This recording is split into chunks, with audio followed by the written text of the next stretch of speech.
મોક્ષમાં જ છે ને, મોક્ષમાં જ છે એવું કહે છે ને. ઉતાવળ છે ને કઈ તો આગળ રિઝર્વેશન લઈ લેવાનું કઈ રિઝર્વેશન કોઈ જણાય નહીં. જય અમે નહીં આ ભાગ ને 13 મહિને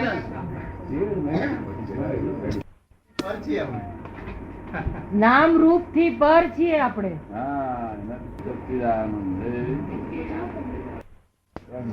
અને કે મારી પાસે 5 લાખ રૂપિયા અને બીજો માણસ એવું કે 5 લાખ રૂપિયા મારી પાસે છે. એ કોનો ચેક સાચો? ચેક કોનો? જેના હોય તે તો ચેક લખીને પૈસા આવી જાય હાથમાં. અને પેલો બોલે કે મારે 5 લાખ છે તો પાછા આવે ને ચેક. એવું તમે નામ રૂપ થી પર કહો છો ને, પણ જો જરાક નામ દીધું કે ક્યાં મળે તો નામ રૂપ થી પર ના કહેવાય. એ તો બેંકમાં પૂરું રકમ ભરાવી જોઈએ. નામ રૂપ થી પર થઈ જવા જોઈએ, અનુભવ થવો જોઈએ. અરે અનુભવ ના થાય પ્રતિથી બેસી જોઈએ. પ્રતિથી બેસે તો બહુ થઈ. બોલો હવે કઈ વાતચીત આપણે સત્સંગની કરો તો આ બધા લોકોને લાભ થાય. ગુજરાતી ભાષામાં તો કોલેજમાં છે ને? એની કોલેજમાં બહુ સારું. નામ અને રૂપની આપની વિભાવના શું છે? નામ અને રૂપની સમજ શું આપણી? નામ અને રૂપ હા એની અંગેની સમજ. સમજ, નામ અને રૂપ હા. એની સમજ જાણવા માંગે. રૂપ પેલું નામ વાળું ના હોય, પેલું રૂપ વાળું હોય. નામનું રૂટ કોઝ નું રૂપ. પેલું રૂપ હોય તો નામ પડે. રૂપ જ અરૂપી નું નામ સીધ પડે. તમને સમજ પડી ને? એટલે પેલું રૂપ હોય તો પછી લોક નામ પાડ્યું ઓળખવા માટે કે ભાઈ આ તો કાંતિભાઈ, આ કાંતિભાઈ, આ ચંદુભાઈ, મગનભાઈ. પણ પેલું રૂપ હોવું જોઈએ, રૂપી. રૂપ એટલે રૂપી. તો અને અરૂપી નું તો નામ પડે જ નહીં. કારણ કે અરૂપી આ ઇન્દ્રિય પ્રત્યક્ષ નથી, એ અતિન્દ્રિય પ્રત્યક્ષ છે. એટલે એનું નામ પડે ને. આ રૂપી નું નામ પડે. એ રૂપી છે, એ એક તત્વ છે. એનો સ્વભાવ જ રૂપી છે. બધા તત્વો અરૂપી છે બીજા, અને એક તત્વ એવું છે રૂપી છે. એ રૂપી તત્વના હેલ્પથી આખું જગત બધું તૈયાર થયું છે. રૂપી અરૂપીના બંનેના હેલ્પથી, આ 6 તત્વના હેલ્પથી આ બધું તૈયાર થઈ ગયું જગત. સામસામી બધાને હેલ્પ છે. એ જાણી જોઈને કરી નથી હેલ્પ. હેલ્પ કરવાની એમનામાં સમજણ નથી.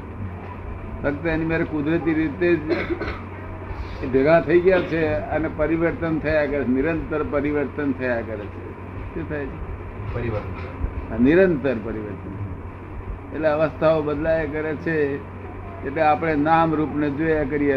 નામ રૂપે બધી અવસ્થા છે. શું છે? એ વસ્તુ નથી, અવસ્થા. અને અવસ્થા માત્ર વિનાશી.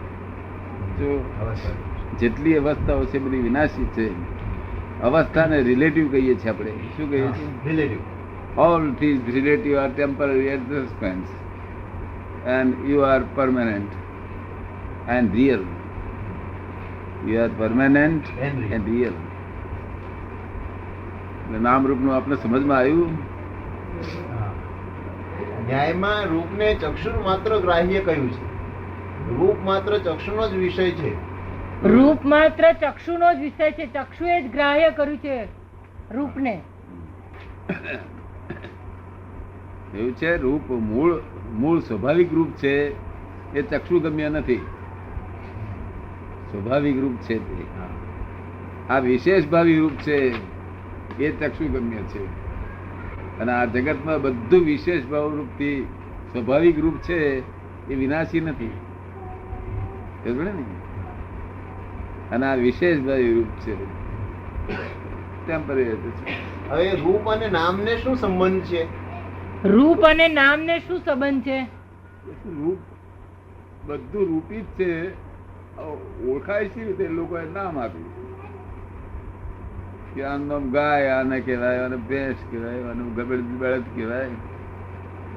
સમજે ને? એ પછી મુસ્લિમ ભાષામાં જુદું નામ શબ્દ હોય પણ તોય આશય એક જ હોય બધાનો. શબ્દ તો જુદા જુદા હોય, ભાષા ફેર હોય તેમ. એક બાજુ ગોડ કે, એક બાજુ ભગવાન કે, એક બાજુ અલ્લાહ કે, બધું જાત જાતનું. પણ ઓળખવા માટેનું સંજ્ઞા છે, ઓળખવાની સંજ્ઞા. એ નામ એ સંજ્ઞા સૂચક વસ્તુ છે. કેટલાક વેદાંત શાસ્ત્રમાં નામ અને રૂપને મિથ્યા કહ્યું છે. હે? નામ અને રૂપને મિથ્યા કહ્યું છે. નામ અને રૂપને મિથ્યા કહેલું છે એવા નામ કેટલાક રૂપ એ શાસ્ત્રોમાં. ટેમ્પરરી એડજસ્ટમેન્ટ છે. હવે એને અસ્થિ ભાતિ સાથે શું સંબંધ છે? અસ્થિ ભાતિ અને પ્રિય સાથે. એને અસ્થિ ભાતિ અને પ્રિય સાથે શું સંબંધ છે? એનું અસ્તિત્વ તો છે જ જો, અને પ્રિય તરફ જ એનો સંબંધ છે. અસ્થિ ભાતિ ને પ્રિય કે છે ને, હા. તે બાજુ જ એનો સંબંધ છે, અને શ્રેય તરફ સંબંધ નથી. જો નામ અને રૂપ. આ પ્રેયસ તરફ લઈ જાય છે, અને શ્રેયસ તરફ તો પુરુષાર્થ કરવો પડશે. આ સ્વાભાવિક પ્રેયસ તરફ જાય છે. નામનું રૂપ રૂપ એવું છે કે માણસને આકર્ષણ કરી નાખે એવું છે. સમજ પડી ને? અસલ બ્રહ્મચારીને આકર્ષણ કરી નાખે એવું છે. ચાર વેદ ભણી રે તારે વેદને, વેદ ઇટ સેલ્ફ કહે છે this is not dead, this is not dead, this is not dead. તું જે આત્મા ખોરું છે તે આ ન હોય કે તારે વેદમાં આત્મા નથી. તક ના, વેદમાં આત્મા સમાઈ શકે એવી વસ્તુ જ નથી. આત્મા અવસ્તવ્ય છે ને અવર્ણનીય છે, નિશબ્દ છે. એટલે વેદમાં કોઈ દાડો ઉતરે કારણ કે વેદની વેદ વગર તો વેદ જ જાણનાર છે બધી વસ્તુ આ જગતનું. તો પછી એ કોણ જાણે? વેદની નીચેનું તો કોઈ જાણે નહીં, વેદ જાણે નહીં. વેદની ઉપરના જે હોય એ જ્ઞાની પુરુષ એકલા જ જાણે કે આત્મા શું છે. શું એ જ્ઞાની પુરુષ એમ કે this is that, this is that. શું કે ધીસ ઇઝ નોટ માંથી ધીસ ઇઝ ધેટ માં શી રીતે જવાય? ધીસ ઇઝ નોટ ધેટ એમાંથી ધીસ ઇઝ ધેટ માં સી રીતે જવાય?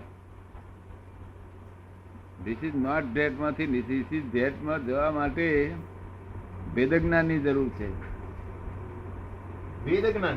વેદ કે આ ન હોય, આ હોય, આ ન હોય, આ હોય. સરસ છે ને? એ વેદ જ્ઞાન જ્ઞાની સિવાય હોય નહીં કોઈ પાસે. કારણ કે વેદ તો અભેદનું નિરૂપણ કરે છે. વેદ તો અભેદનું નિરૂપણ કરે છે. હા, એ ભેદ અભેદનું નિરૂપણ કરે. વેદ વેદ વેદ શું? અભેદનું નિરૂપણ કરે છે. એ તો વેદ તો અભેદ, દરેક અભેદનું નિરૂપણ કરે છે, પણ અભેદ પ્રાપ્ત થવું મુશ્કેલ છે જ્યાં સુધી વેદ વેદ વેદ ઓગાળીને પી ન જાય ત્યાં સુધી અભેદ થાય નહીં. તો કારણ કે બુદ્ધિ જાય નહીં ત્યાં સુધી અભેદ થાય નહીં. બુદ્ધિ ભેદ કરે છે. શું કોણ કરે છે? બુદ્ધિ ભેદ. આ બધા જે બુદ્ધિ દ્વારા છે ને, હવે આખું ખંભાત ને અબૂદ બનાવવું તો કેટલો વખત લાગે? હે? કઈ વાર ના. કઈ વાર ના લાગે. કઈ વાર ના લાગે એમ કે. કઈ વાર ના લાગે એમ કે તરત જ થઈ જાય. અબુધ એટલે જેને બોધ ન હોય તે. હું અર્થ એ કરું છું. અબુધ એ અબુધ. પારિભાષિક શબ્દાવલી હોય તો વાત જુદી છે. અબુધ એટલે જેને કઈ બોધ ના હોય. ના, બુદ્ધિ જ ના હોય એવો માણસ થતા કેટલા વાર લાગે? આપણે બધા બુદ્ધિ વગર હે ના થાય. ના થાય એમ કે તો પછી ત્યાંથી અભેદ થાય નહીં. જયારે બુદ્ધિ જાય ત્યારે અભેદ થાય. બુદ્ધિ ભેદ પાડે છે. આ મારું, આ તમારું. જો બુદ્ધિ ઇમોશનલ કરે છે. શું કરે છે? ઇમોશનલ. બુદ્ધિ ઇમોશનલ કરે. બુદ્ધિ ઇમોશન કરે છે કે હૃદય ઇમોશન માં રાખે છે? શું કહે છે? બુદ્ધિ ઇમોશનલ કરે છે કે હૃદય ઇમોશનલ કરે છે? ના, બુદ્ધિ. બુદ્ધિ તો આપણા શાસ્ત્રમાં એવું કહે છે કે હૃદય તો- નિશ્ચયાત્મિકા છે. હૃદય તો અબુધ નહીં હોય. બુદ્ધિ તો નિશ્ચયાત્મિકા એવું કહેવામાં આવ્યું છે. બુદ્ધિને નિશ્ચયાત્મિકા કહ્યું છે શાસ્ત્રોએ. હે બુદ્ધિને નિશ્ચયાત્મિકા કહ્યું છે શાસ્ત્રોએ. નિશ્ચય નિશ્ચય કરનારી. હા, નિશ્ચય કરનાર, નિશ્ચય કરનારી, નિશ્ચય કરનારી બુદ્ધિ છે. ખબર પડે ને? પણ બુદ્ધિ ઇમોશનલ કરે, નિશ્ચય કરનારી છે છતાં ઇમોશનલ કરે. જો તમારા ફ્રેન્ડ આગળ તમારી આગળ ચાલતો હોય ને એના ઘસામાંથી પૈસા પડતા હોય તો તમે પાછળથી શું કરો? જોવામાં આવતા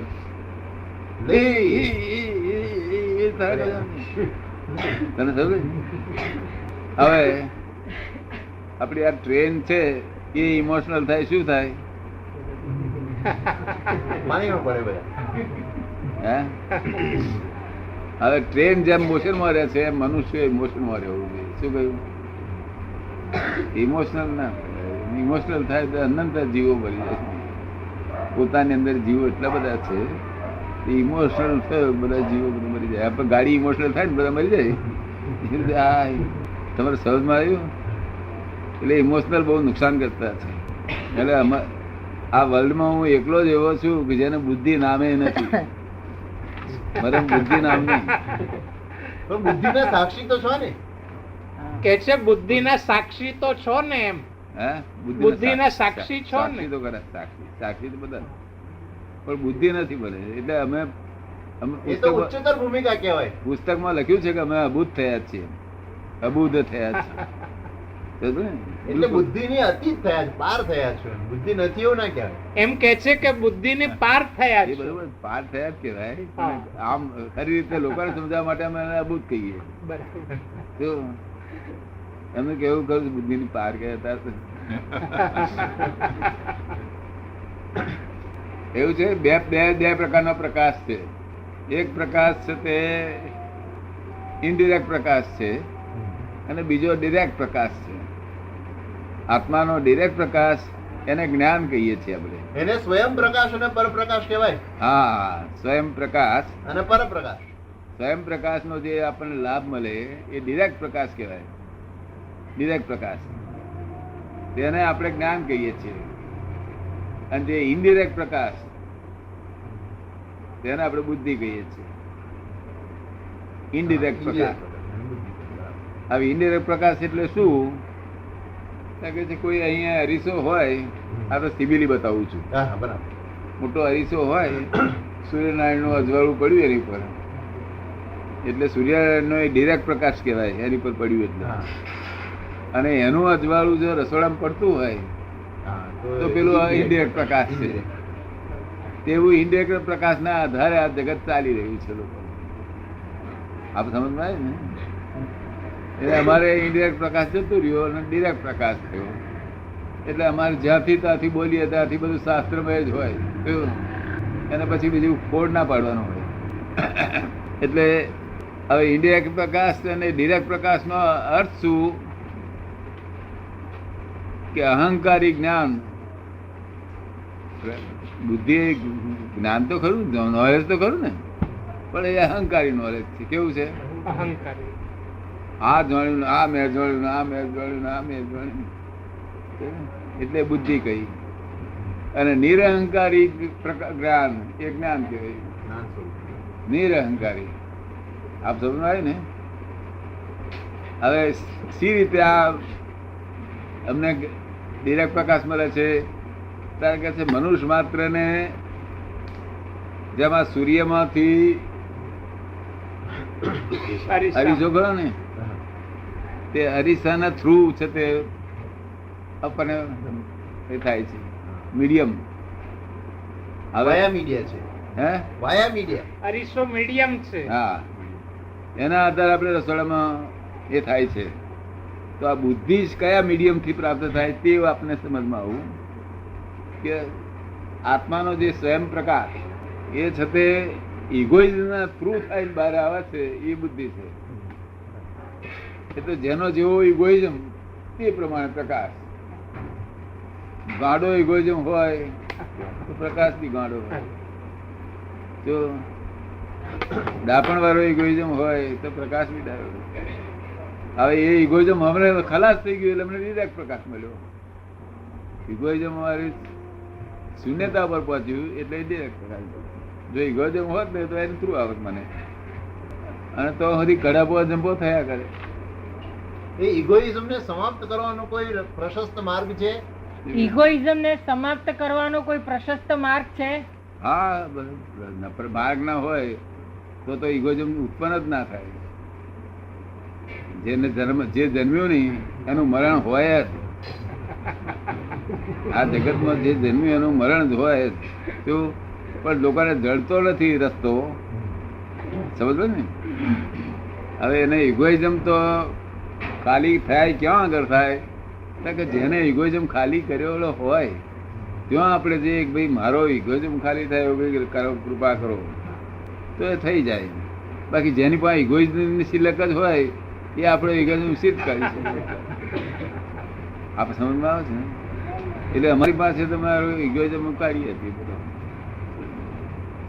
પણ કેટલાક લોકો એવું માનવું છે કે ઇગોઇઝમ જે છે ને દેહ ભાન સાથે સંબંધ ધરાવે છે. હા, કેટલાક લોકોનું એવું માનવું છે કે આ ઇગોઇઝમ છે એ છે તો દેહ ભાન સાથે સંબંધ ધરાવે છે. દેહ ભાન સાથે. દેહ ભાન હા, એ બરોબર છે આપણું કેવું. આ દેહનું કાર્ય કરવામાં ઇગોઇઝમની જરૂર છે. શું? અને જે વધારાનો ઇગોઇઝમ છે ને તે પુનર્જન્મ કરાવડાવે છે. શું કરાવે છે? બાકી આ દેહ ભાન તો બધું આ જ કરે છે, ઇગોઇઝમ ના આધારે. એમનું કેવું બરોબર છે. શું? અને પણ વધારાનો ઇગોઇઝમ છે તે આવતો બહુ કરાવડાવે. શું? અને પુરુષ હોય તેનો સ્ત્રી કદી થઈ જાય. એટલે હું આ પુરુષ નો સ્ત્રી થયો આવું જ વ્યક્ત કર્યું. એમનું કેવું બરોબર છે કે ઇગોઇઝમ ના હોય દેહ ચાલે જ કેવી રીતે? પણ તમને જે મેં જ્ઞાન ઇગોઇઝમ આપ્યું તે જીવતું ઇગોઇઝમ કાઢી નાખ્યું અને પછી સજીવલી કાઢી દીધું અને નિર્જીવ રહ્યું ઇગોઇઝમ. ઇગોઇઝમ બે પ્રકારનો. નિર્જીવ ઇગોઇઝમ ડિસ્ચાર્જ રૂપે હોય અને સજીવ ઇગોઇઝમ ચાર્જ અને ડિસ્ચાર્જ બંને કરે. આપ સમજો ને? એટલે તમારે નિર્જીવ રહ્યું છે. શું રહ્યું છે? નિર્જીવ. એટલે તમે હેરાન ના કરે, કામ કરે. ડ્રામેટિક, જેમ ડ્રામામાં કામ કરે છે ને એવું. The world is the drama itself. પ્રશ્નો સારા, બહુ સારા રેકોર્ડ થાય છે.